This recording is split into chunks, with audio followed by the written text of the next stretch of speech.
આજે આપણે બાળકને સારી રીતે જમાડવા માટે શું કરવું જોઈએ એના વિશે ચર્ચા કરશું. ઘણા માતા પિતાની ફરિયાદો હોય છે કે મારું બાળક બરાબર જમતું નથી, તો આના માટે શું કરી શકાય એના વિશે આપણે આજે ચર્ચા કરશું. પહેલાં તો જોઈએ કે બાળકોને ભૂખ કઈ રીતે લાગે છે. હવે આપણા શરીરના મગજની અંદર હાઇપોથેલેમસ નામનું એક કેન્દ્ર હોય છે. એ જ્યારે સક્રિય થાય છે ત્યારે આપણા શરીરને ભૂખ લાગે છે. તો જોઈએ કે આ હાઇપોથેલેમસ શેનાથી સક્રિય થાય. તો શરીરની હોજરી ખાલી થાય, શરીરના તાપમાનમાં ફેરફાર થાય, અથવા શરીરનું બ્લડ સુગર લેવલ ઘટે ત્યારે હાઇપોથેલેમસ સક્રિય થાય છે શરીરમાં અને બાળકને ભૂખ લાગે છે. તો હવે જો આપણે જમવાના 2-3 કલાકની અંદર બાળકે કોઈ હાઈ કેલરી ફૂડ ખાધું હોય અથવા તો એને જંક ફૂડ ખાધું હોય કે એને પેસ્ટ્રી છે, ચોકલેટ છે, આઈસ્ક્રીમ છે, કોલા ડ્રિંક છે, આવું કંઈ ખાઈ લીધું હોય તો એના બ્લડનું સુગર લેવલ ઉપર હશે. તો આનાથી એને ભૂખ નહીં લાગે. તો બાળકને જમવાના 2-3 કલાક પહેલાં કાંઈ આપવું નહીં, અથવા માગે તો એને ઘરનો ખોરાક અથવા તો ફ્રૂટ ને એવું આપવાનું. એનાથી જેનું હોજરી ખાલી રહેશે અને બાળકનું સુગર લેવલ ઓછું રહેશે તો તેને જમવાના સમય ટાઈમે ભૂખ લાગશે. તો જનરલી આપણે જોઈએ કે ભૂખ ન લાગવાના બીજા કારણો શું હોઈ શકે. એક તો બાળકની હોજરી નાની હોય છે, તો એનું કદ નાનું હોય છે, તો એને દિવસમાં 4 થી 5 વાર કટકે ખવડાવવાનું. એક સાથે જાજુ નહીં જમાડવાનું. આપણે વધારે જમી શકીએ એવી આશા એક સાથે રાખીએ તો પણ બાળક વધારે ન ખાઈ શકતું હોય. બીજું, બાળક વારસાગત રીતે એનું કદ નાનું હોય, કોઈની વારસાગત ભૂખ ઓછી હોય, અથવા તો 2 થી 3 વર્ષનું બાળક હોય ત્યારે એનો વિકાસ ધીમો પડી જતો હોય તો આના લીધે પણ એને ભૂખ નથી લાગતી. બીજું, ક્યારેક બાળક માંદું હોય કે જેના લોહીના ટકા ઓછા હોય, વિટામિનની ખામી હોય, કમળો હોય, ટાઇફોઇડ હોય, હવે કોઈ રોગ હોય તો પણ બાળક જમતું નથી. હવે જો બાળક તંદુરસ્ત છતાંય નથી જમતું તો આપણે એના માટે શું કરવું જોઈએ એ જોઈએ આજે. તો ફર્સ્ટ તો પહેલાં આપણે બાળકને એક્ટિવ રાખવાનું. એટલે એ બહાર રમે, દોડાદોડી કરે, કૂદાકૂદ કરે તો એની કેલરી વપરાશે તો એને ભૂખ લાગશે.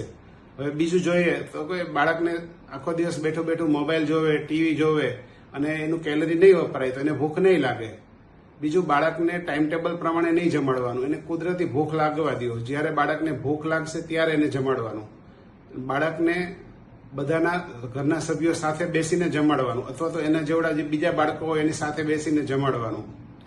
બાળકને અમુક જ વસ્તુ ખાય એવો આગ્રહ નહીં રાખવાનો. એને ભાવતી વસ્તુ અમુક હોય તો એ ભલે ખાય. ધરાહાર કોઈ વસ્તુ જબરજસ્તી ધાક ધમકી આપીને કોઈ ખવડાવવાનો ટ્રાય નહીં કરવાનો.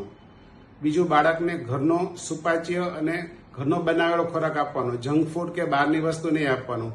ટીવી અને મોબાઈલ જોતા ખાસ જમાડવાનું નહીં. શું કામ કે બાળક એ ખોરાકને સૂંઘશે, એને જોશે, સ્પર્શ કરશે તો જ એના શરીરમાં પાચક રસ ઝરશે, તો એને ભૂખે વધારે લાગશે અને એને શું જમ્યું છે એને ખબર પડશે અને એનું પાચન સારું થશે. એટલે ખાસ ટીવી મોબાઈલ જોતા બાળકને જમવા આપવાનું નહીં. તો બીજું, અમુક બાળકો શાક ના ખાતા હોય તો શું કરવું. તો એ શાકભાજી ન ખાય તો એને એની પેસ્ટ કરી અને એનું ટોપિંગ કરી અને આપી શકાય. દાખલા તરીકે એને રોટલી કે ભાખરીમાં એનું પેસ્ટ કરીને આપી શકાય, અથવા તો રોટલા ઉપર માખણ, ઘી અથવા તો કોઈ શાકભાજીની પેસ્ટનું ટોપિંગ કરી અને એને ઘરે પીઝા જેવું બનાવીને ઘરે પણ આપી શકાય.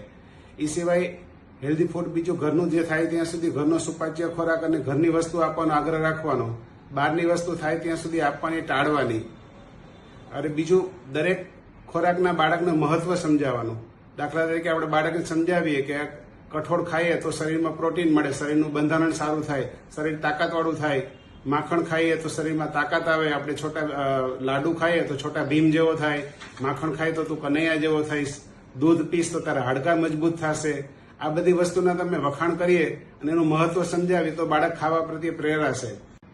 બાળકને રસોઈ કરતી વખતે એને મદદ કરવાનું કહેવાનું. એનાથી બાળકને જમવામાં કે રસોઈ બનાવવામાં ઉત્સાહ જાગશે અને ઉત્કંઠા જાગશે. આનાથી બાળક જમવા પ્રત્યે પ્રેરાશે.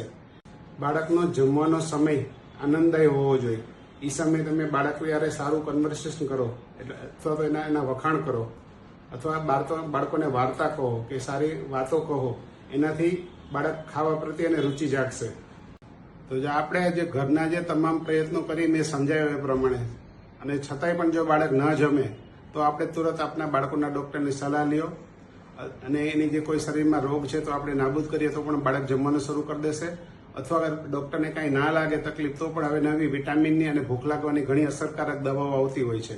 આ દવાઓ આપવાથી પણ બાળક જમવાનું શરૂ કરી દેશે. આભાર.